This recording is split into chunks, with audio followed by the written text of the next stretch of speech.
Neurologopedia, de Fundación AISE.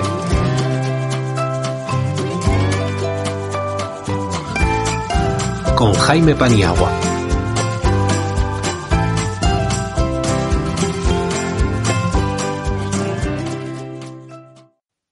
Hola a todas y todos. Comenzamos con el segundo capítulo de la serie de podcasts del canal de Neurologopedia de la Fundación AISE. Además, tremendamente orgulloso porque ya comenzamos el segundo capítulo y tenemos un capítulo previo primero que siguió mucha gente, que tuvo bastante impacto y que además se han recibido mensajes positivos de tanto desde el mundo de la logopedia como de áreas afines y de aquellos que se benefician de la logopedia, que hoy serán los protagonistas en este segundo capítulo. Comenzar, como siempre, presentando el canal. Este canal está englobado dentro del canal de Neuroconciencia, que podéis encontrar en iVoox o en Spotify, que encontraréis ya capítulos sobre neurofisioterapia, aunque esa es la denominación, realmente son capítulos que van de diferentes temas que tienen que ver con la neurociencia y que os animo a escuchar. Dentro de ese canal de capítulos, pues se propuso la creación del canal de Neurociencia, que es este en el que estamos ahora mismo, ya generando el segundo capítulo, lo cual es buena señal porque hemos superado el capítulo piloto, el primer capítulo, y además ya somos un grupo bastante grande y generoso a este podcast, porque este podcast lo gestionamos a través de un canal de Telegram, donde ya tenemos un total de 73 activos que nos encargamos de elegir capítulos, temáticas, sobre todo de gestionar un poco la temática o prepararnos esos capítulos. Entonces, para mí es un honor que esto vaya creciendo más y más. También, además, comentar que dio su pistoletazo de salida el canal de Neuroterapia Ocupacional, que os animo que sigáis dentro de Neuroconciencia, porque las compañeras de Neuroterapia Ocupacional hicieron un capítulo brillante sobre la investigación en terapia ocupacional. Lo siguiente, explicar las normas del programa, que son muy sencillitas. La primera, no faltar al respeto a nadie, es decir, aquí todo el mundo da su opinión, pero no podemos faltar al respeto en ningún concepto, ¿vale? Por supuesto, este programa se basa en, la neurociencia y el abordaje desde la evidencia científica o las mejores evidencias científicas disponibles. Entonces, evitamos promocionar pseudociencia o aquellas metodologías que no están validadas o que consideramos que no tienen o que pueden dañar de alguna manera a la ciudadanía por una praxis inadecuada.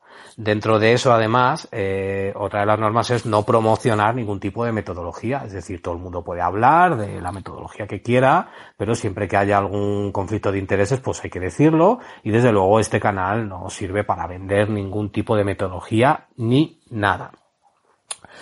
Por lo tanto, con el capítulo titulado Queridos pacientes.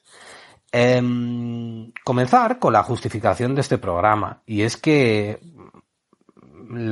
el paciente es el centro de nuestras terapias. Nuestros planes de estudio nos dan una serie de competencias en las que al final estudiamos el individuo como centro. Todo lo que hemos estudiado, todo lo que sabemos, para todo lo que nos preparamos siempre va dirigido hacia el individuo. Bien desde una perspectiva o bien desde otra. El enfoque, al final nuestras intervenciones van dirigidas a la persona, independientemente de si ponemos el enfoque en la propia persona, en su enfermedad, su calidad de vida, sus metas, da igual, al final es la persona la que es el centro de la toma de decisiones de nuestras intervenciones y nuestra práctica clínica diaria. Existen grandes tratados de salud, grandes tratados de enfermedad, así como de alteraciones del funcionamiento de la persona. Pero es que detrás de todas esas publicaciones, detrás de todos esos estudios, hay personas. Y personas cuyas vidas reciben un impacto diario por sus procesos patológicos y no patológicos, que son los que estudiamos, abordamos y ofrecemos soluciones. Por lo tanto, detrás de ese análisis de buscar soluciones a la patología está la persona que hoy es el protagonista, y no solo hoy, cada una de los procedimientos que llevamos a cabo en nuestra práctica clínica diaria. Por lo tanto, está justificado que uno de los programas introductorios de esta serie de podcast, igual que el otro fue la definición de la neurologopedia, sea el dar un homenaje a aquellos que nos soportan a diario, que son nuestros pacientes. Como introducción, me gustaría hacer una pequeña reflexión, como hice en el capítulo anterior. Comenzamos con una pequeña reflexión que dio pie un poco a que a partir de ahí comenzáramos cada uno a dar nuestra opinión. Entonces, lo que he hecho ha sido hacer un pequeño escrito a modo de lectura para intentar, pues bueno, un poco cuál sería mi homenaje personal a mis pacientes, o qué les diría, ¿no? Si yo tuviera delante mío aquí a cada uno de ellos, pues yo lo siguiente. Y a ver si esto da pie a que cada uno, pues luego participe de su opinión sobre este programa. Queridos pacientes, no se puede hablar de logopedia sin mencionaros a cada uno de vosotros y vosotras. La logopedia es una ciencia construida a través de historias de superación y metas alcanzadas. Eso no se nos puede olvidar. La logopedia nunca sería esa linterna que permite localizar palabras que en su día se perdieron, o encontrar seguridad y placer para alimentarse, sin el camino que nos proponen cada uno de nuestros pacientes, porque ese camino es conjunto. La logopedia y sus pacientes nos regalan un compendio de definiciones de nuestra profesión, porque cada camino nuevo es una nueva definición para nuestra profesión. Y es que es verdad que la valentía de los pacientes en un momento dado a enfrentarse a nuevos caminos y nuevos retos es los que al final nos permite ampliar nuestro ámbito de actuación. Cada camino nuevo que abrimos es una nueva definición de nuestra profesión, una nueva competencia que a lo mejor antes no se había explorado. La logopedia son hechos reales basados en personas. La logopedia son personas. Por un lado y por otro, esas personas que forman la logopedia crean un vínculo en el que las miradas siempre valen 1000 palabras y un sabor supone todo un banquete. Esto bien lo saben logopedas y pacientes cuando están dentro, metidos, concentrados en su terapia, donde todo se multiplica por mí y hay esas sonrisas cómplices cuando un sonido, una mirada o un sabor dice más de lo que parece. La logopedia al final es un billete de tren hacia ese lugar al que tú quieres llegar, al que queremos llegar juntos, asegurándote un compañero de viaje, que es el logopeda, que se preocupa por crearte un itinerario que da sentido a todo el viaje y que te ayuda a recuperar tu identidad en el lugar del destino. Ese camino es conjunto. La logopedia son sus pacientes, sus historias y el mundo que les rodea. Hoy, nuestro objetivo de hoy es hablar del impacto real de la logopedia en la vida de las personas, ni más ni menos. El motivo real que justifica nuestra práctica clínica. Y no es ninguna tontería. Detalles que pasan desapercibidos, que no siempre se mencionan en nuestros estudios, que son cuantificables tanto en escalas como en sonrisas y que debemos darle la importancia que se merece. Hoy hablaremos de eso, de toda esa solución de problemas en la vida diaria que nos encontramos y que solucionamos gracias a la aplicación de eso que más nos gusta, que es la logopedia. Por lo tanto, yo tengo aquí diferentes, a partir de aquí cada uno puede ir hablando cuando quiera. Y yo, tenía varios temas aquí para poder romper un poco el hielo. Por ejemplo, muchas veces todo empieza por una definición. Y es verdad que yo he estado buscando definiciones de paciente, ¿no? Paciente al final es una palabra que tiene su origen en el latín, ¿no? Y significa sufrido, persona que sufre física o corporalmente. Entiendo que también podríamos añadir aquí mentalmente, ¿no? Y en cierto modo me alegra saber que la logopedia lucha para que un paciente sea menos paciente. Pero al final, ¿qué palabra es la más idónea? Porque yo a lo largo de mi vida me he encontrado diferentes palabras, ¿no? Paciente, persona, ¿no? Todos somos personas, todos somos pacientes en acto o en potencia, cliente, usuario, sujeto. No sé si sobre esto alguien quiere hablar algo de la definición, ¿no? Es decir, porque muchas veces hay gente que evita utilizar la palabra paciente porque puede ser despectivo, otras veces se utiliza a la ligera en los informes, utilizar la palabra persona. Yo creo que todo muchas veces es más fácil y a la persona por su nombre de pila, o yo muchas veces le digo, ¿cómo te gusta que te llamen, no? No eres un paciente, eres una persona, tienes un nombre, ¿no? Entonces no sé si sobre este tema alguien quiere aportar algo que le haya despertado. A ver. Venga, ¿quién se anima a hablar? Hola, Hola. buenas noches para mí, no sé para ustedes donde estén.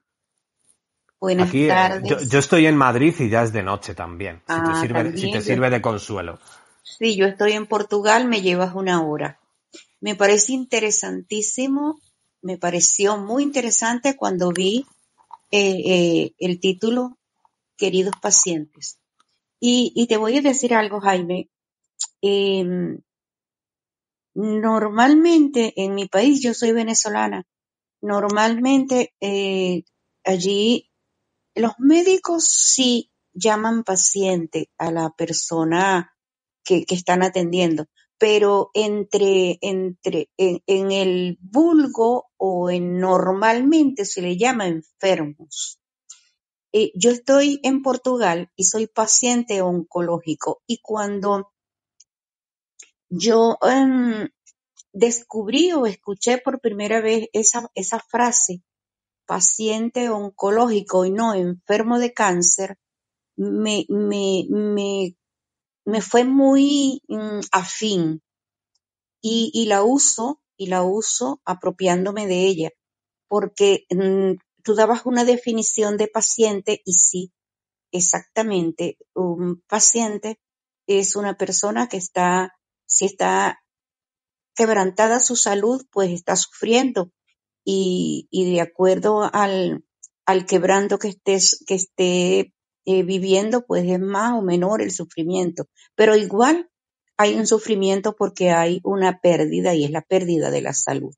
Entonces, a mí no me causa prurito que me llamen paciente, todo lo contrario, me parece que es una forma respetuosa de dirigirse a una persona que está en cierto modo en una posición vulnerable, porque al estar quebrantado de salud, pues su posición es vulnerable.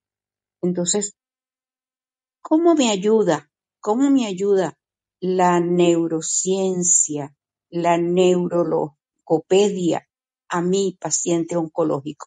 Primera vez que uso o que escucho ese término, y disculpen si me extendí mucho, pero me pareció muy interesante y me gusta aprender para enseñar a otros. Gracias. Pues lo primero, darte las gracias por tu participación, que me ha parecido maravillosa, y además me has dado ahí algunas claves, porque es verdad que hablabas de ese sufrimiento o esa pérdida. Es verdad que me has recordado utilizar la palabra pérdida, porque muchas veces una persona decías, ¿qué puede hacer la logopedia por mí? Por hilar un poco todo. La neurologopedia, al final, es esa ciencia que permite analizar, evaluar, diagnosticar, buscar soluciones a problemas, pues que en este caso por algún problema en alguna de las redes neurológicas, que hacen que la persona tenga esa pérdida de su salud en todo lo que refiere a su forma de alimentarse por vía oral. Entonces hay personas que por el problema que sea, no solo a nivel neurológico, también a nivel oncológico, pueden perder la capacidad para alimentarse vía oral, bien porque no puedan procesar el alimento, o bien porque no puedan deglutirlo de forma segura o eficaz, o bien porque su cavidad oral no sea lo suficientemente competente para comunicarse, ¿no? Entonces, para eso, el logopeda normalmente detecta el problema y busca soluciones para esa situación de pérdida para intentar completar el puzzle de la persona y sobre todo hacerla menos vulnerable, porque has utilizado también la palabra vulnerable, que me parece que no debemos obviarla nunca, y las personas que tratamos a nuestro día a día, en nuestra práctica clínica, se pueden sentir y se sienten vulnerables, y nosotros tenemos que generar ese espacio de acogida, ese espacio de comprensión para evitar la vulnerabilidad y generar un entorno donde la persona vuelve a experimentar, vuelve a fomentar esas capacidades perdidas para poder estimularlas. Entonces, creo que el concepto de pérdida y de vulnerabilidad no lo tenemos que olvidar nunca, porque hoy en día muchas veces pues estamos en un circuito de inmediatez, de redes sociales, compartimos historias, compartimos cosas, y nunca se nos tiene que olvidar que existen personas que están en una situación de vulnerabilidad y tenemos que entender muy bien su historia, su vida, cómo está manejando su problema y acompañarle en esa vulnerabilidad y evitar muchas veces que el entorno que estamos generando para que la persona vuelva a recuperar sus funciones pues no se extienda más allá de donde su vulnerabilidad le permita. Estaba por aquí también Eva, que quería comentar algo. Hola, Jaime. ¿Se me oye bien? Que es que estoy con el iPad y no sé si se oye bien. Perfectamente. Vale. Mira, a mí en esto me llama mucho la atención cómo a los profesionales se nos llena la boca de decir, bueno, pues todos damos la opinión, ¿no? Yo prefiero llamarle paciente porque estoy dentro de un ámbito sanitario. Otras personas, yo prefiero llamarlo usuario porque paciente da un carácter de enfermedad. Bueno, es verdad que la palabra cliente no es un término que utilicemos ni nadie quiera utilizar, pero lo que me llama la atención de esto es cómo somos los profesionales quienes decidimos qué término utilizar, cuando no somos los implicados.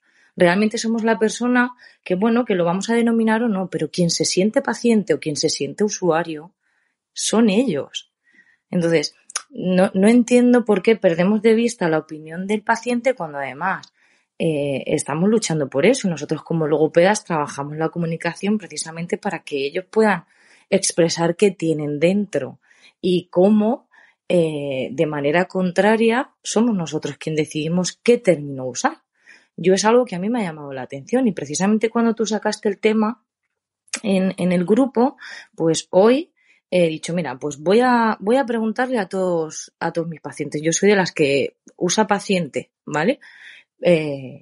Y prácticamente todos me han dicho que ellos se sienten o que prefieren ser pacientes porque no se ven desde el punto de la enfermedad, pero sí, como me ha dicho hoy una de ellas, me ha dicho, Eva, yo vengo aquí como cuando voy al médico. Cuando voy al médico porque tengo una dolencia, quiero que me cure y tú me estás curando mi habla. Ella, por ejemplo, pues tiene una disartria. Entonces dices, yo vengo aquí a que me cures el habla. Estoy en un ámbito sanitario, no soy un usuario. Otra paciente, por ejemplo, me ha dicho, usuario, dice, eso me suena a contraseña del email. Entonces, sí que ha habido algunos de ellos que me han dicho, bueno, pues prefiero usuario.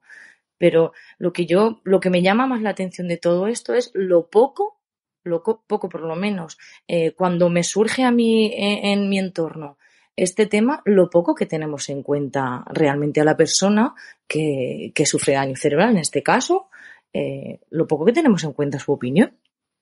Sí, tienes toda la razón. La palabra usuario yo creo que está como más utilizada en el ámbito de centros sociosanitarios. Por ejemplo, es muy habitual cuando yo trabajaba en centros sociosanitarios, se utilizaba mucho la palabra usuario como una persona que utilizaba unos bienes, ¿vale?, que allí existían porque la persona prácticamente durante un tiempo vivía o convivía en un centro y usufructuaba de alguna manera unas instalaciones. Por lo tanto, era muy habitual utilizar el término usuario, el término paciente. Yo, por ejemplo, es totalmente habitual utilizarlo en el ámbito hospitalario, ¿vale? Y el término cliente yo sobre todo también lo detecto en algunos centros ambulatorios o cuando hablo gente con de otros países a la hora de traducir algunas veces el término. El término sujeto, sobre todo yo lo he visto en investigación, ¿no? Pero Bueno, yo creo que esto era un poco más también por generar un inicio, un punto de partida de, bueno, de quién estamos hablando. Estamos utilizando bien el término y es lo que tú dices. O sea, bueno, a veces es tan sencillo como preguntar a la persona, ¿no? Como yo te decía también al principio, bueno, ¿cómo quieres que te llame? ¿Cómo te sientes más cómodo? Yo tenía una profesora que decía, mira, Jaime, desde el primer momento que tú haces una toma de contacto con una persona, en ese momento ya estás entrenando la comunicación, ya estás viendo el problema de comunicación y ya estás favoreciendo un puente de comunicación. Entonces, como tú muy bien dices, nuestro papel además, al ser la comunicación, es establecer ese espacio donde la persona se comunique libremente y se autodefina a sí mismo pues como quiera y libremente, además de la manera que se siente, porque muchas veces cuando acaba el tratamiento la persona se siente de otra manera y se siente libre de autodenominarse de otra forma, ¿no? Entonces, bueno, me parece totalmente lícita cualquier definición. Al hilo de esto, después de la propuesta de las definiciones, pues yo hablaba en el grupo también os proponía hablar de, vale, pero nos encontramos una persona en diferentes ámbitos también. Y eso también, al igual que la definición, muchas veces, como decíamos, la definición también ayuda a que la persona nos cuente cómo se siente, cómo está sintiendo su pérdida, o cómo está sintiendo los cambios, como decía esa persona a Eva, ¿no? Yo ahora siento que me estás curando del habla, ¿no? Por lo tanto, mi pérdida es... Vale, al igual que las diferentes definiciones también nos pueden ayudar, también los diferentes ámbitos nos pueden bien ayudar, ¿no? Entonces yo voy a cada uno cuando tome la palabra que hable de la parte que llevemos o de lo que quiera, ¿vale? La persona se le tenga que llamar de otra manera, sino porque en cada ámbito es muy interesante el contacto que tenemos con la persona, porque el impacto de su pérdida o el impacto en su vida diaria va a ser muy distinto. Por ejemplo, una persona en el hospital no siempre tiene que empezar a detectar el impacto en su vida diaria del déficit que sufre, porque por ejemplo nos pasa con pacientes que han tenido un ictus, están en el hospital, todavía no han vuelto a casa, es verdad que han empezado a tener contacto con personas que van a verle, ya saben que tienen una afasia, ya saben que tienen un problema de comunicación, ya saben que tienen un problema de alimentación porque les están proponiendo adaptar la dieta, ya saben una serie de cosas y ya saben que eso tiene un impacto en ellos, pero a lo mejor todavía no saben que el impacto que eso tiene en su vida diaria, ¿no? Igual que en los centros de media estancia, a lo mejor la persona todavía no ha vuelto a su casa y no es conocedor del impacto que esto tiene en las actividades de la vida diaria. Y esto a lo mejor se ve más cuando se está haciendo rehabilitación ambulatoria, donde la persona pues ya te empieza a decir pues que tiene problemas para ir a comprar el pan, que tiene problemas para encontrar alimentos en su vida diaria, o incluso cuando haces una terapia en el entorno, ¿no? Que ahí ves el impacto directo, porque vas allí y ves cómo la persona se está enfrentando a problemas. Entonces, me parecía también interesante, dentro de este homenaje al paciente, hablar de, bueno, al paciente se le atiende en diferentes ámbitos, y dentro de cada ámbito detectamos, o dentro de la comunicación se nos comenta diferentes impactos dentro de la vida diaria, teniendo en cuenta que en situaciones, por ejemplo, hospitalarias, la persona está en un momento muy agudo y cuando vuelve a casa a lo mejor no ha sido consciente de todo el impacto que es la diaria. Si hubiese vuelto a su casa, probable, ¿no? Entonces, sobre eso, puesto que uno solucionamos y disminuimos el impacto de los déficits en la vida diaria, como dentro de ese impacto la persona que atendemos nos lo va a manifestar o lo va a vivir de una manera distinta y muchas veces el impacto total no se detecta, ¿no? Entonces, pues bueno, quería abrir también un poco esta posibilidad por si al animarse a hablar del ámbito. Entonces yo, rompiendo un poco el hielo, yo trabajo en dos ámbitos, en el hospital y en el entorno de la persona. Entonces yo en el entorno de la persona trabajo directamente con el impacto que está teniendo sus problemas en su vida diaria. Entonces, directamente me encuentro ahí el impacto, me enfrento a él y tengo que ofrecer soluciones para cosas reales que ocurren en la vida diaria. En el hospital, la persona me relata el impacto cuando viene de su casa, pero yo no lo estoy viviendo tanto. Entonces, es una forma distinta de recibir ese impacto, y yo, a través de la logopedia, voy trabajando con ellos y poco a poco pues el impacto va siendo menor en cuanto a lo que ellos me van contando y me van mencionando. Entonces yo, la aplicación de las técnicas las mismas, pero el impacto que te va ofreciendo la persona de cómo se van solucionando las cosas pueden ser diferentes, pero ni mayor ni menor en ninguno de los casos. No se ciencia en este aspecto. Tenemos por ahí a Javier, a Carmen. No sé quién quiere hablar primero, quiere aportar algo. Carmen, ¿se ha desmutado? Bueno, sí. Quizás esto último que dices no voy a aportar mucho, pero sí sobre lo anterior, sobre la definición, ¿no? Creo que es importante, obviamente, definir qué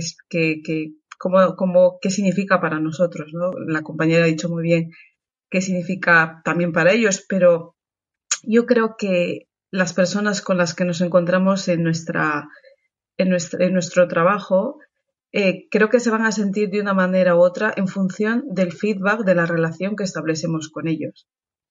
Va a ser paciente cuando yo le diga todo lo que tiene que hacer, cuando yo estemos en la terapia y sea yo el protagonista, porque es el que se tiene que curar y está mal, y entonces pues yo mando por dónde hay que ir y etcétera, ¿no? Entonces creo que es importante hacer que sean, por ejemplo, cooperadores. A lo mejor, obviamente, ellos no van a rehabilitar, pero son ellos los que están implicados en esto, ¿no? Entonces, yo creo que uno se siente de una determinada manera en función de cómo te hace sentir el otro, de cómo los tratamos a ellos, ¿no? Y bueno, pues simplemente eso, ¿no? Que ese era mi aporte, y que yo, por ejemplo, en los sitios donde he estado, depende también de las personas, porque yo, por ejemplo, tengo una chica que es de otro sitio y me dice que soy su profe, por ejemplo. O otros, pues otra cosa, ¿no? Pero yo creo que aquí, insisto, la importancia de la participación, de la cooperación, de todo lo que les demos a ellos, para mí es mucho más importante del hecho de definir en sí mismo qué es paciente o qué es, no sé. Muchísimas gracias, Carmen. Mira, eso que dices es muy, muy cierto, porque es verdad, bueno, volvemos un poco allá atrás, es importante crear ese entorno de cooperación. Y me gusta que hayas utilizado la palabra participación, porque una de las cosas que nunca se nos tiene que, dentro de la definición de la persona que viene a visitarnos y a pedirnos ayuda, se llame como se llame, sea quien sea, es que la persona tiene que ser un sujeto activo. Es decir, la persona a la que yo propongo un procedimiento, una técnica para cambiar una rutina, un hábito, una habilidad o una destreza y mejorar su vida por una pérdida o una enfermedad que haya podido tener, tiene que ser un sujeto activo. Es decir, esa persona desde el minuto cero que entra en mi casa, entra en mi despacho, entro yo en su habitación, en ese momento el paciente es activo, el paciente es el protagonista. De hecho, por eso hoy el paciente es el centro, y yo decía que es el protagonista en todo momento, tiene que llevar la batuta. Lo que pasa es que nosotros le vamos a guiar, evidentemente. Tampoco tiene que ser que el paciente vaya solo o vaya el papel activo. Es decir, nosotros somos esa guía que le vamos a ir proporcionando las piedras del camino que quiere construir. Pero el paciente, como bien propones, tiene que estar dentro y tiene que decidir y tiene que sentirse que coopera en ese aspecto. No solo que coopera, sino que lleva también un papel bastante activo. Tenemos también aquí a Javier. Hola, Javier. Hola. Buenas tardes a todos. Bueno, pues yo voy a dar una perspectiva quizás un poquito diferente a la que estabais comentando hasta el momento, porque mi experiencia se ciñe sobre todo a paciente hospitalizado y además en fase aguda, hiperaguda, con lo cual, bueno, pues es una experiencia un poquito diferente, donde además es un momento bastante delicado para el paciente y para sus familias, donde todavía no tiene una conciencia en absoluto de la situación en la que se encuentra. Muchas veces es la primera vez que oyen hablar de lo que es una afasia, de lo que es una disfagia, y bueno, pues verdaderamente es un impacto muy diferente del que pueden tener ya pasados unos meses, que digamos eso, que ya saben más o menos o tienen una idea un poco más aproximada de en qué medida eso está afectando a su vida diaria, ¿no? Sí que quería, bueno, eso, poniéndome un poco en el punto de lo que es la parte hospitalaria, ¿no? Y de lo que podemos hacer por los pacientes, digamos, de qué manera lo que hacemos tiene un impacto por los pacientes. Hay un artículo que a mí me encanta, que es de unos autores australianos. Ahora mismo el título creo que traducido sería algo así como "Lo hago lo mejor que puedo", donde preguntaron a una serie de logopedas un poco sobre qué es lo que hacían en la atención al paciente con afasia durante esa fase aguda, ¿no? Y yo creo que define muy bien lo que realmente pasa en la hospitalización, y que yo creo que, bueno, pues algunas de estas cuestiones también las tenemos después en otras áreas, ¿no? Y es que tenemos en ese momento de hospitalización ese primer contacto con la profesión, ¿no? Realmente, tanto el paciente como el entorno, es la primera vez muchas veces que hablan con un logopeda, que ven a un logopeda y que oyen un poco, pues, una serie de terminologías que no conocían hasta ese momento, ¿no? En ese momento también tienes lo que es propiamente esa intervención, con su valoración, con su tratamiento adaptado a las necesidades que tiene el paciente en ese momento. Y luego hay una parte importante que yo creo que esa también la tenemos una vez que pasa esa fase de hospitalización, que es ese momento de educación también a la familia, al entorno, a los cuidadores, que yo creo que también es importantísimo esa labor, no solamente en el momento hospitalario, sino posteriormente. Y de educación también a otros profesionales, que eso lo tenemos también, bueno, pues yo creo que en el entorno hospitalario lo tenemos, pero también en el sociosanitario, ¿no? Y es que realmente también eso es una manera, digamos, de ayudar a adaptar el entorno también y de ayudar a la vida de nuestros pacientes.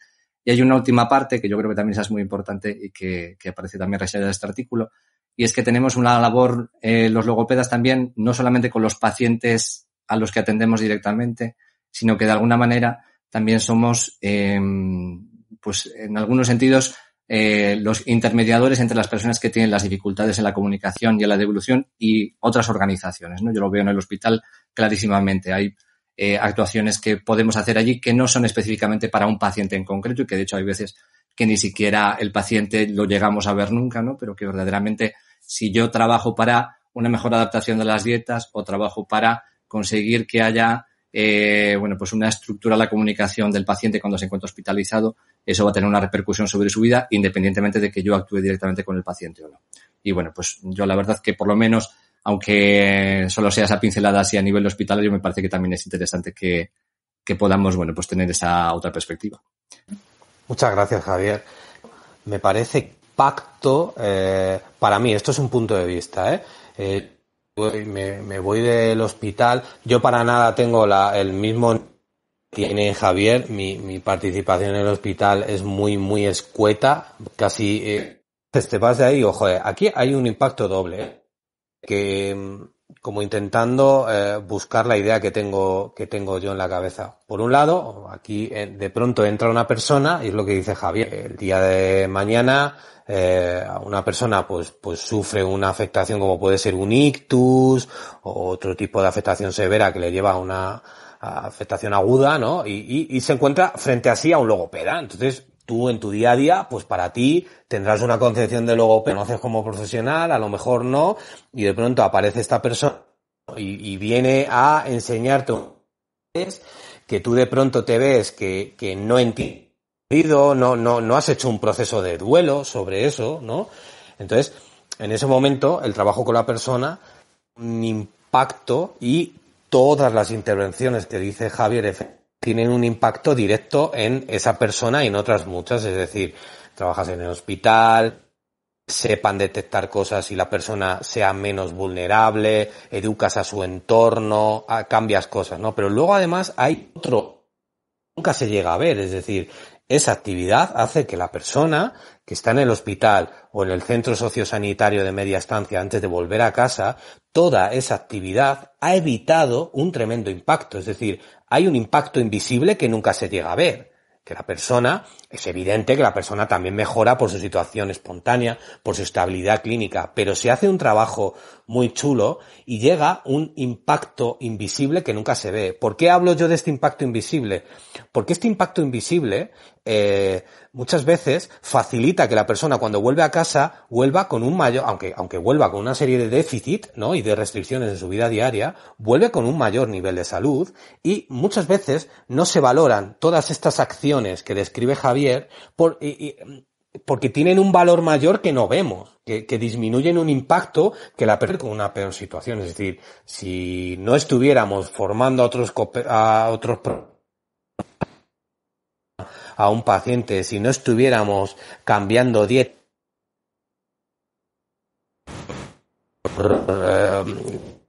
apps, diferentes vías, la persona seguramente volvería con un mayor impacto en su vida diaria a casa. Por lo tanto, no se ve todo ese trabajo que se hace tan chulo y que permite que la persona pues se vea beneficiada. Ha subido por aquí Liliana. Cuentas, Liliana. Hola, buenas tardes. Hola. Bueno, gracias por esta segunda sesión. Yo quería, agradecer este segundo podcast y bueno, estoy muy de acuerdo con lo que ha opinado todos los que han participado y con lo que ha dicho Javier en concreto de la fase de hospitalización. Yo tengo la experiencia tanto con paciente hospitalizado en fase un poquitín más aguda y especialmente con paciente ambulatorio. Y creo que tanto de una manera como otra, voy a utilizar la palabra paciente porque creo que nos une a todos, pero vamos, acepto cualquier posibilidad a ese respecto. Todas me parecen bien si la persona con la que vamos a trabajar está cómodo y a gusto. A mí me parece importante como profesionales y de cara sobre todo a esta persona con la que vamos a trabajar, tener muy claro el modelo de intervención que queremos ofrecer. Y a mí me gusta mucho, desde el punto de vista hospitalario, donde yo trabajo, que vamos a trabajar en un entorno no natural, al que el paciente viene desde casa como si viniera el médico, intentar sacar lo que yo trabajo de fuera. Creo que es importante centrarnos en un tipo de intervención que sea completa, realista, negociada, y eso quiere decir que el paciente participe de manera activa, pero también que participe su familia y con un enfoque positivo. Y me gusta mucho tener en cuenta un modelo como si fuera una cebolla en capas, en la que la persona con daño cerebral es el centro y todo lo que pasa alrededor se va abriendo en circulitos, en capas alrededor. Y entonces alrededor estaría su familia, por eso es muy importante que la familia entre y participe de manera activa en las sesiones y comenten y nos cuenten los problemas que se encuentran de manera activa. Y para que eso tenga un impacto en la vida del paciente y además eso genere una ola de impacto más allá. De manera que también otros entornos que no son puramente la persona y su familia muy cercanos, también tengan esa repercusión. Y pongo el ejemplo. Si, por ejemplo, yo propongo algo en la consulta, el paciente lo aplica en su casa y más allá, va a una cafetería y lo aplica, y va a un supermercado y lo aplica, va a haber muchas otras personas ajenas al mundo de la logopedia y ajenas al daño cerebral que van a aprender muchísimo y que van a poder utilizar también herramientas con otras personas, además de con esta, que fue con la que empezó este aprendizaje, ¿no? Entonces, sí que me parece interesante buscar este modelo en capas de cebolla, de manera que trascienda un poco a lo que hacemos dentro de un entorno, pues eso, no natural y pequeñito y a veces simplemente pues logopeda usuario o logopeda paciente. Porque de poco sirve que una persona pueda comer en mi consulta muy bien o pueda comunicarse conmigo muy bien si eso luego no se extrapola a su vida cotidiana. Eso sí me parece interesante. Yo creo que eso lo agradecen mucho, tanto ellos como su entorno más próximo. Y luego otro pequeño detalle que me gustaría comentar es el centrarse en las capacidades. Porque a veces sí que nos fijamos, esta persona no puede hacer esto, no puede hacer lo otro, pues no maneja bien la lengua, o no dispara reflejo deglutorio, o no puede repetir, o no comprende Entonces, creo que a veces nos centramos mucho en lo que no pueden y tenemos que poner un poquitín más de frente o mostrarles lo que sí pueden, las capacidades, que muchas veces son más de lo que en principio se pueden pensar. Entonces sí que me gustaría, pues que nuestra tarea y nuestra labor trascendiera al propio paciente y que fuera un tsunami que va muchísimo más allá, porque eso va a repercutir a nivel social y va a repercutir pues en temas como la inclusión, por ejemplo, de las personas con daño cerebral dentro de nuestra vida cotidiana. Y eso era lo que os quería comentar. A ver si aporto alguna cosita nueva y alguien más coge el relevo. Gracias. Muchas gracias, Liliana. Mira, has hecho un aporte súper chulo. A ver, sobre esto yo quiero decir dos cosas. Uno, la primera, efectivamente, me gustaría que conocieras, si quieres te lo paso, hay como una especie de mapa conceptual que publicó Bing en el año 2000, que representa un poco esa cebolla de la que tú hablabas, donde la persona pues está por diferentes capas, y las capas son estratos de su vida diaria, teniendo en cuenta pues lo que sería sí misma, luego ascendiendo a diferentes niveles hasta pues dentro de sus relaciones sociales. También la CIF nos da una buena funcionamiento de la salud acerca de un poco también unas funciones, esas funciones o actividades de la vida diaria que luego vamos a desempeñar como sujetos y que estamos sujetos también a unos factores ambientales. Entonces, al final, esos modelos, siempre es verdad que viéndolos era un poco lo que decía al principio, da igual muchas veces la perspectiva, pero siempre en todos los modelos vamos a ver al sujeto en el centro. Entonces, eso es muy cierto, eso que dices. Lo segundo, comentarte que me das pie a que pueda pasar, y te pido permiso para poder pasar al hilo de tu razonamiento, al siguiente punto que quería comentar, que es la transferencia, es decir, el concepto de transferencia a la vida diaria. Es decir, al final, los pacientes, las personas que tratamos, tienen una vida, y su vida se ha visto alterada por un déficit, pero que les evita hacer cosas cotidianas. Es decir, yo tengo mis pacientes que yo les puedo decir, mira, he estado aplicando una terapia contigo y tú tragas mejor. Y ellos me pueden decir, vale, Jaime, yo puedo tragar mejor, pero yo sigo sin poder ir a un restaurante, y dentro de mi vida diaria, pues yo al final estoy restringido. Entonces me parece guay que tú hayas trabajado conmigo para que yo trague mejor, pero no puedo ir a un restaurante, no puedo llamar por teléfono, no puedo comunicarme. Es decir, me parece muy bien que tú me hayas pasado un test y que ese test, a nivel funcional, a nivel de déficit, me diga que todo está mejor, pero es que mi vida no está mejor. Entonces el paciente está en su vida, y lo que no podemos hacer nosotros es estar en sus déficits y en sus funciones simplemente. Es decir, hay que dar un paso más, y muchas veces el paciente te da ese abrazo, te da esa satisfacción cuando empieza a ver que cambian cosas en su vida. Y ese es el impacto verdadero que tiene la logopedia, cuando el paciente te empieza a contar que ocurren cosas en su vida, ¿no? Yo tenía unos ejemplos aquí, pues de pacientes míos, por ejemplo, que he estado recopilando. Recuerdo una persona que dio su primer trago de agua, es decir, su deglución fue mejorando, pero hubo un momento en el que se fue a la nevera, pegó su primer trago de agua y vino y me dijo, Jaime, mira lo que he hecho. Y la persona llevaba mucho tiempo mejorando, pero en ese momento la satisfacción en su vida fue diferente. Recuerdo un paciente que fue mejorando hasta el punto de que consiguió leer una lectura en la boda de su hija. Y ese paciente llevaba mucho tiempo mejorando, pero fue en ese momento cuando vio que recuperó un rol dentro de su vida diaria, ¿no? Recuerdo una paciente que le gustaban las trufas, volvió a comer trufas. En ese momento se dio cuenta de que había recuperado el procesado oral del alimento, su deglución, y llevaba mucho tiempo mejorando, y había conseguido cosas muchísimas más complicadas, pero fue en el momento que saboreó una trufa cuando dentro de su vida diaria empezó a volver a conectar con sus actividades. Recuerdo un paciente que consiguió cambiar una rueda y que dependencia para poder volver a coger el coche, a pesar de que su déficit de lenguaje llevaba mucho tiempo mejorando, pero no había sido capaz de organizar para hacer esa actividad.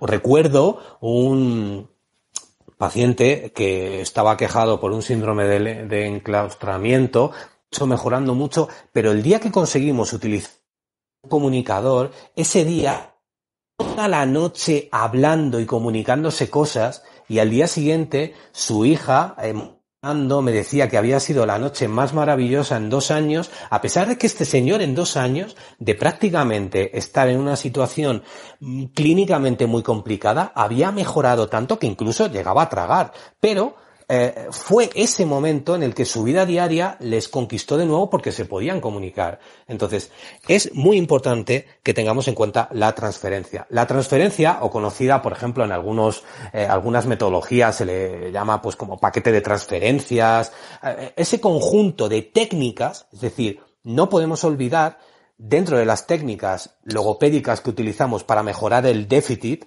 tenemos que tener también técnicas específicas para que haya una transferencia a la vida diaria. Existen algunas formas, como pueden ser registros ecológicos, es decir, muchas veces al paciente, todos los días, cuando le vemos, le preguntamos qué tal ha ido todo, cuéntame un poco, o si te he visto cada 2 o 3 días, cuéntame, vamos a registrar, a ver, ¿qué has hecho? Es importante sentarnos periódicamente con el paciente, cómo está su vida, no que nos cuente su vida y milagros, sino en cuanto a aquellas cosas que estamos trabajando de forma específica. Entonces, es muy importante y muy útil el uso de registros, por un lado. Entonces, yo, por ejemplo, en mi caso lo utilizo mucho. Yo registro mucho su actividad en cuanto a lo que estoy trabajando para ver qué cambios está habiendo en cuanto a actividades de la vida diaria. Por supuesto, todo aspecto que consigo en sesión, en consulta, no se queda ahí, es decir, se transmite en una pauta, es decir, yo con el paciente viene a verme durante un día, establecemos mediante un registro cómo está su actividad de la vida diaria en cuanto al problema que estamos trabajando, buscamos en qué momento está y qué es lo que hay que trabajar, ¿no? Por ejemplo, el lunes en el hospital estuve con una chica que quería volver a comer tortilla, habíamos estado trabajando, pues se trajo una tortilla y estuvimos buscando soluciones, maniobras para tragar, y de allí se fue con una tarea. Quiero que esto que has estado haciendo aquí, de esta manera, tú lo entrenes ahora todos los días. Y yo te voy a ir preguntando. Y vamos a ver si esto lo consigues ir metiendo en la vida diaria. Es decir, para la transferencia tenemos que registrar, tenemos que monitorizar y, por supuesto, tenemos que trabajar con la vida diaria de la persona. Es decir, ¿cuál es tu problema? ¿Vale? Pues yo voy a aplicar las técnicas de logopedia a tu problema específico. Es decir, yo ya veré cómo me las ingenio, pero nuestra sesión de trabajo de hoy va a tener un principio y un final donde hay un objetivo, que es buscar las maneras. Es decir, yo os contaba lo de la tortilla, a lo mejor no con todos los pacientes que te digan quiero comer tortilla lo vas a conseguir en un día. Esto es un ejemplo que os ponía puntual, pero a lo mejor podemos dar una pauta para que empiece a entrenar cosas. Al final, el paciente se tiene que llevar estrategias para que dentro de su vida diaria, cada vez que se repite infinitamente las funciones de aquello que va a hacer, tenga estrategias para mejorarla. Es decir, un paciente va a tragar 100 veces en su día a día, pues sus secreciones, el alimento que sea, pues tenemos que implementar esas maniobras que estamos trabajando en aquella actividad que va a conllevar la función que estamos entrenando. Igual con la comunicación. Entonces no quería perder la oportunidad de hablar de el concepto de transferir a la vida diaria aquello que estamos trabajando como logopedas, es decir, no simplemente que nos quedemos en la consulta o sea, la gente se cree que muchas veces tú estás trabajando como logopeda en una consulta, la persona sale de ahí y simplemente hay una magia potagia entre lo que tú has estado trabajando y luego la actividad de la vida diaria. Y ahí me gustaría también recordar en este canal que las cosas que estamos haciendo son cosas funcionales para la vida diaria. Entonces, bueno, quería hacer referencia también a esto. No sé si sobre esto alguien quiere aportar algo.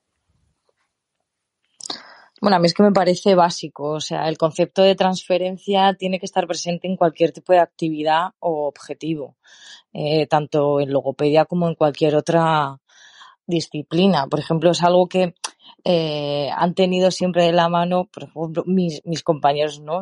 Yo de terapia he aprendido muchísimo eso. Sí que es verdad, ¿no? Que ellos tienen muy en cuenta siempre la palabra funcionalidad, entorno, transferencia, ¿no? Que creo que son conceptos comunes a cualquier disciplina, es decir, tanto fisio como un neuropsicólogo, como el psicólogo clínico, el logopeda, todos tenemos que trabajar en base a eso, porque no nos sirve de nada trabajar en cuatro paredes, ya sea trabajar en entorno, que mucha gente confunde también, que eso es algo que algún día tendremos que abordar, que trabajar en el entorno no es trabajar con el entorno, son dos cosas distintas. Entonces, pero yo es algo que para mí es mi ABC del día a día. O sea, yo tengo que trabajar en un objetivo que por muy operativo que sea, se tiene que convertir en algo real. Ya sea bien el lenguaje, sea en deglución, sea en lo que sea. Porque al final, cada persona, o sea, si algo nos caracteriza es la sociabilidad, es la interacción que tenemos unos con otros. Entonces, si no consigo que lo que yo trabaje con el paciente en la sesión se lo lleve a casa, bien porque lo trabaje allí, bien porque lo trabaje a través de pautas, porque lo trabaje a través de vídeos, porque soy consciente de que en muchas ocasiones no se puede trabajar en el entorno. Yo tengo la suerte de que sí lo puedo hacer, pero eso no implica que no se pueda hacer con otras herramientas. Pero hay que tener en cuenta ese término. Para mí, no tenerlo presente me parece, a lo mejor soy muy tajante, pero es que me parece un error. Es decir, es dejarte la rehabilitación coja. O sea, yo no me imagino un fisio que se plantee el trabajo de la marcha sin tener en cuenta, que es que aquí en el suelo este de fisio, que es fenomenal, donde no hay ningún distractor, lo hace genial. No se plantee, vamos a plantearnos cómo lo haces en la calle, cómo andas tú en la calle. Entonces, pues nosotros igual en comunicación, el paciente se puede comunicar conmigo, pero es que hay un entorno, tiene que interaccionar, tengo que diseñarlo de tal manera que esto salte afuera. La terapia muchas veces empieza por cómo te sientes.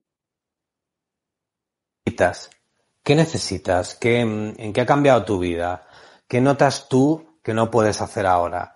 También, ¿qué te gustaría conseguir? Que con esto hay que tener cuidado también, porque muchas veces el paciente no nos va a decir un objetivo, es decir, el paciente te va a decir, pues yo quiero hablar, yo quiero tragar, ¿no? Tampoco hay que machacar al paciente que no es capaz de decirte un objetivo porque todavía él lo ve todo un poco de forma global. Pero de un modo u otro tenemos que detectar, como estamos hablando, como decía Eva, en el trasfondo de todo lo que ha indicado que es muy interesante. Al final el paciente tenemos que conseguir que nos diga en tu vida diaria qué ha cambiado. Y ya no es que ha cambiado, vale, ha cambiado esto. Ahora, en tu vida diaria, es decir, te comunicas. ¿Cómo te comunicas? ¿Cómo te estás comunicando con alguien? ¿De qué forma? ¿Te sientes restringido por el entorno? Es decir, muchas veces en comunicación pasa eso. Hay que utilizar, yo hablo de cuestionarios, de registro en afasia, es muy habitual tener en cuenta incluso las capacidades del cuidador, del interlocutor. Tenemos que ver, pues bueno, a lo mejor a esta persona, cada vez que se va a comunicar, hay alguien que le sustituye, hay alguien que no le da el tiempo suficiente, hay ese tipo de cosas. De cómo en su vida diaria, es decir, yo evalúo a una persona estructuralmente y veo que tu estructura, tu capacidad es, esta capacidad en el momento de la vida diaria, ¿cómo se desempeña? Porque a lo mejor yo estoy viendo que eres capaz de comunicarte de alguna manera, que eres capaz de alimentarte vía oral de alguna manera, pero en tu vida diaria no se da así. Vale, por la causa que sea, sin penalizar, sin juzgar, y a partir de ahí voy a trabajar para mejorar tu capacidad, pero para que esa capacidad se acabe reflejando en tu vida diaria. Entonces, de algún modo u otro, tenemos que ver cómo se está en el momento de la vida diaria sin... Sí. Ahí, aló. Hola. Ahí sí. Ahí, hola, ¿qué tal? Perdón. Que también tuve unos problemillas ahí tecnológicos, pero ya estamos aquí. Bueno, primero agradecer esta instancia nuevamente. Está súper interesante. Sobre todo, bueno, todos los puntos que los colegas estaban resaltando, pues también es algo que se vive mucho, o que digamos en mi práctica en Chile como logopeda ya, lo vivencié, esta doble arista con hospitalización, ambulatorio y bueno, allá en Chile estoy diciendo hace 6 años atrás, estaba muy metido el concepto de la CIF y de cómo poder hacer nexos, ¿no es cierto? Cómo nosotros somos un ente que guía, ¿no es cierto?, a nuestros pacientes en su entorno, pero también les vuelve ese poder como ente activo y participativo en su comunidad. Entonces, bajo este concepto macro, en el hospital logramos hacer nexos con atención primaria, que era donde también teníamos colegas que trabajaban, y en esa dinámica, en esa red asistencial que creamos en realidad desde nuestra necesidad al entorno más cercano tanto de las comunas donde ellos vivían, nosotros logramos generar reuniones con nuestros pacientes y un poco ver en grupo cuáles eran las necesidades más primordiales, y con eso también yo logré específicamente hacer nexos con residencias de adultos mayores para trabajar no solamente con mi paciente en particular en la consulta ambulatoria, sino que también con el entorno en donde un poco yo podía manejarlo, ¿no es cierto?, que era una fundación específicamente de adultos mayores, y lograr, además de educar al cuidador y que el cuidador también me educara, ¿no es cierto?, porque ellos también son los expertos y el mismo paciente también es el experto de su propia patología o de su propia nueva condición. Logramos ahí hacer un nexo muy interesante y ya impactaba no solamente al paciente con el que yo trabajaba, sino que también a toda la comunidad de adultos mayores, y la verdad es que fue muy lindo trabajo. Y por otro lado, bueno, y obviamente para la paciente en este caso fue súper bonito porque también se sintió un poco involucrada en términos de que ella generó esta red, ¿no es cierto? Y que yo pude participar ahí también con sus compañeros, finalmente son sus compañeros de vida y son su familia. Eso por un lado, y por otro lado también logramos hacer redes específicas con, empezamos a tener muchos casos de jóvenes con accidentes de tráfico, o yo recuerdo a uno en particular que me impactó mucho, que era un chico andando en bicicleta de 19 años.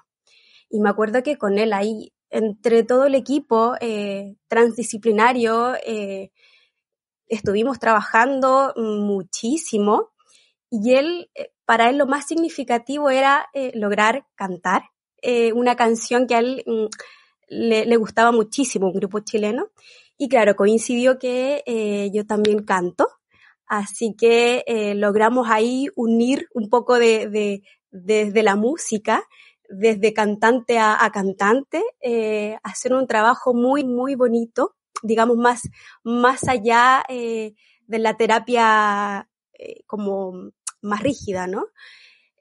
Salirse un poquitito del esquema de un modelo y un poco desde la necesidad de él y desde lo que para él era más significativo, y logramos, yo recuerdo que él se dio de alta, lo dieron de alta el equipo con la familia y todos cantando y él súper emocionado porque una herramienta que él sentía que nunca más va a volver a tener en su vida, la logró ejecutar y nada, pero yo digo, esto fue un trabajo de 6-7 meses, entonces para nosotros era como nuestro paciente como estrella, ¿no? Entonces también fue para él una motivación más, o sea, mi objetivo, ¿no es cierto?, era el tema de la comunicación, el tema de la deglución, para él era cantar. Y eso yo siento que también un poco los mismos pacientes te van entregando herramientas que para ti, desde tu bagaje creativo, también lo vas asimilando y le vas ayudando a esa transferencia dentro, ¿no es cierto?, de este esquema de hospitalocéntrico. Y ya, bueno, con este paciente en particular ya logramos hacer red en atención primaria y él ya siguió su rehabilitación en su comunidad, digamos, y no tenía que ir constantemente en ambulancia al box, digamos, que por lo general es un poco más alejado o es un poco más costoso, digamos, llegar y todas las redes que se tienen que activar versus tener el centro de salud que le quedaba a 5 minutos. Así que, bueno, eso, también un poco entender que también la terapia tiene que tener un sentido para los pacientes y cómo también eso a ellos un poco los empodera, les ayuda al nexo de la participación, y nosotros también un poco los dejamos a ellos, ¿no es cierto?, ser o volver a significar también su rol dentro de la comunidad y dentro también de su reinserción nueva, con esta nueva condición. Bueno, eso, yo tengo esos 2 casos, bueno, hay muchísimos más, pero esos eran como los que a mí me fue muy grato porque vi a mis pacientes muy gratos y que yo siento que les dio como un leitmotiv, una motivación mucho más allá que la propia terapia en sí. Y nada, fue como finalmente empoderarlos, y vamos, que yo siento que fue tan pequeñito, pero fue como con tanto amor y con tanta complicidad entre nosotros que, no sé, yo me emociono muchísimo con lo que uno puede lograr como terapeuta para nuestros pacientes. Eso. Muchas gracias. Gracias a ti. La terapia siempre tiene que tener la persona, pero también la terapia tiene que ofrecer el sentido a la persona que la ejerce. Es decir, la persona que empieza a hacer terapia, ¿qué va a conseguir? El paciente empieza a sentir que esa terapia da para cosas. Y es ese punto en el que el paciente viene y te empieza a demandar, te empieza a solicitar, te empieza a contar cosas que ocurren en su vida y te empieza a proponer cosas. En el que el paciente dice, claro, la logopedia es esta. La logopedia es esta cosa que me permite conseguir este tipo de cosas. Recuerdo, reciente, una paciente que fue mejorando mucho. Estos pacientes que yo tuve la suerte de ver desde un momento muy, muy, muy agudo donde prácticamente no había lenguaje y fui acompañando y es que su afasia mejoró una barbaridad. Pero en todo ese camino ella estaba triste. Ella estaba triste porque al final del día no podía hacer una cosa y ella todavía no me lo había dicho y lo descubrí. Resulta que ella siempre leía un cuento a su nieta. Ella viajó a Madrid por todo este tema y tal, entonces ella siempre tenía costumbre de leer un cuento a su nieta. Su dificultad le evitaba hacer eso. Y ella se sentía vulnerable, sentía una pérdida grande y su lenguaje mejoraba una barbaridad. Es decir, cualquier persona, pero bueno, pues estás muy bien, tal. No estoy muy bien. En el momento que ocurre esto, yo me veo vulnerable y me vengo abajo. En el que consiguió leerse por primera vez el cuento y leérselo a su nieta, ese momento hubo un antes y un después. Y uno dice, ¿realmente ha habido más cambios excepcionales en ella antes de que se dio ese hito? Pero ese hito fue el que disparó el decir, la terapia me está provocando este cambio, esto otro, y a partir de ahí vinieron objetivos mucho más grandes, la calidad de vida mejoró, todo cambió, uno fue consciente de que se estaba sintiendo mejor y eso también a las capacidades que en aquel momento no veía. Por lo tanto, la terapia ofrecer ese sentido a la persona. Las conclusiones que sacamos hoy es que todo aquello que trabajamos tiene un protagonista, que es nuestro paciente.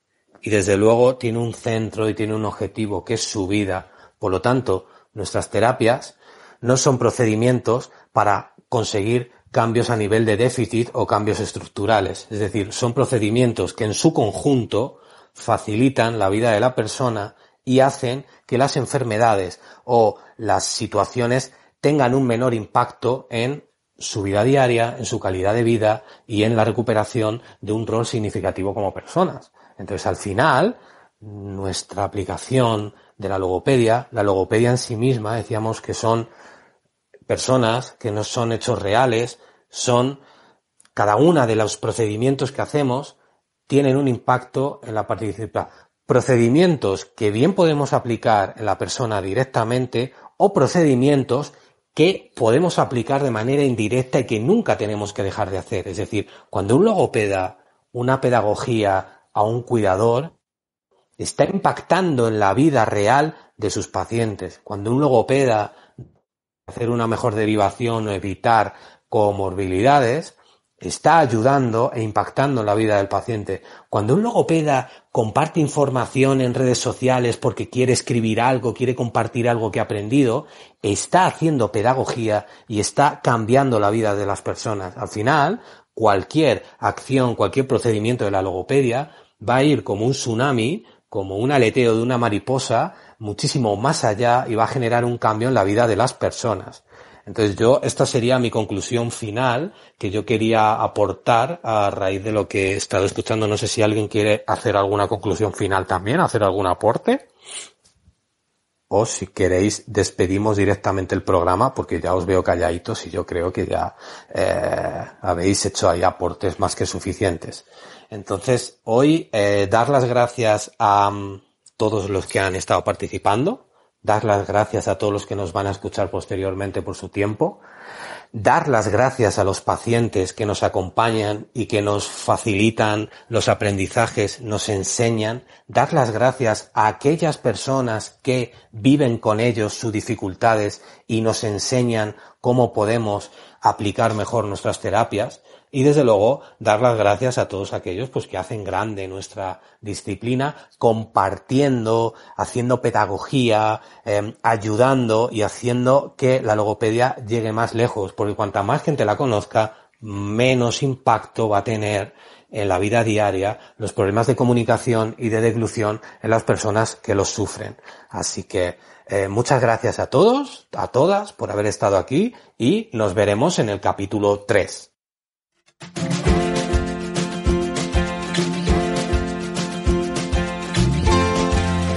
Esperamos que os haya gustado este episodio, no dejes de seguirnos y de participar. Nos vemos en el siguiente.